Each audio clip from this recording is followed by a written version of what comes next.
Puji nama Tuhan. Shalom jemaat yang dikasihi oleh Tuhan dimanapun saudaraku berada pada saat ini. Kita bersyukur kepada Tuhan Yesus, Tuhan yang baik yang terus memberkati hidup kita. Salam sejahtera bagi kita. Nah, saat ini saya akan menyampaikan tentang hidup transparan. Hidup transparan itu artinya hidup apa adanya di hadapan Tuhan. Ini berbicara ketulusan dan kejujuran. Saudaraku, salah satu ciri untuk kita bisa menang di hadapan Tuhan adalah hiduplah apa adanya di hadapan Tuhan. Nah, untuk kita bisa hidup apa adanya atau hidup transparan di hadapan Tuhan, kuncinya kita harus berserah total kepada Roh Kudus. Berilah diri kita dipimpin oleh Roh Kudus. Yang setuju katakan amin. Nah, satu kebenaran firman Tuhan di dalam Amsal 5 ayat 21 sampai 23, firman Tuhan berkata demikian. Karena segala jalan orang terbuka di depan mata Tuhan, dan segala langkah orang diawasinya. 22, orang fasik tertangkap dalam kejahatannya, dan terjerat dalam tali dosanya sendiri. Ayat 23, ia mati karena tidak menerima didikan, dan karena kebodohannya yang besar, ia tersesat. Karena kebodohannya yang terbesar, lalu ia tersesat. Siapakah orang yang tersesat? Adalah orang yang tidak mau mendengarkan didikan. Nah, hari ini firman Tuhan memberikan didikan kepada kita. Didikan itu berbicara nasihat. Nasihatnya sangat indah. Marilah kita belajar terbuka di hadapan Tuhan. Hidup apa adanya.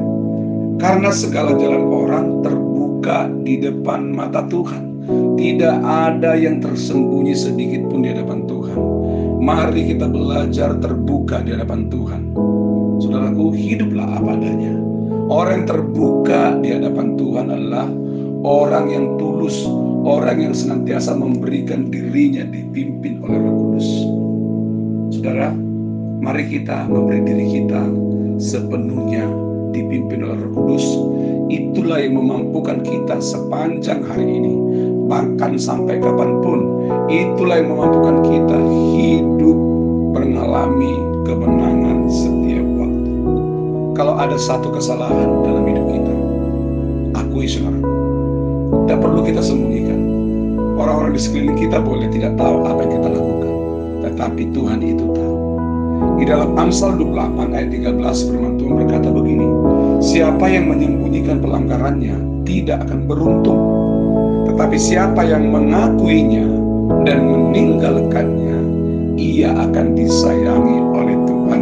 Katakan amin. Saya percaya kerinduan setiap kita semua adalah mau disayang oleh Tuhan. Sepanjang hari ini keluarga kita disayang oleh Tuhan.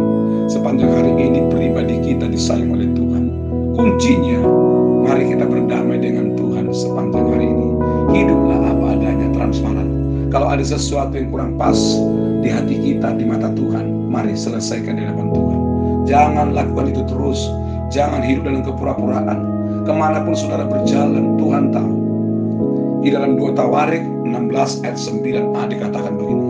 Karena mata Tuhan menjelajahi seluruh bumi, dan ia akan melimpahkan kekuatannya bagi orang bersungguh hati mencari Dia. Siapa orang bersungguh hati mencari Dia?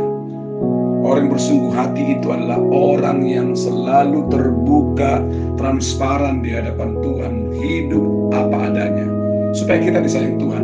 Mari, pagi hari ini, mari kita berdamai dengan Tuhan secara pribadi, dimanapun saudara berada.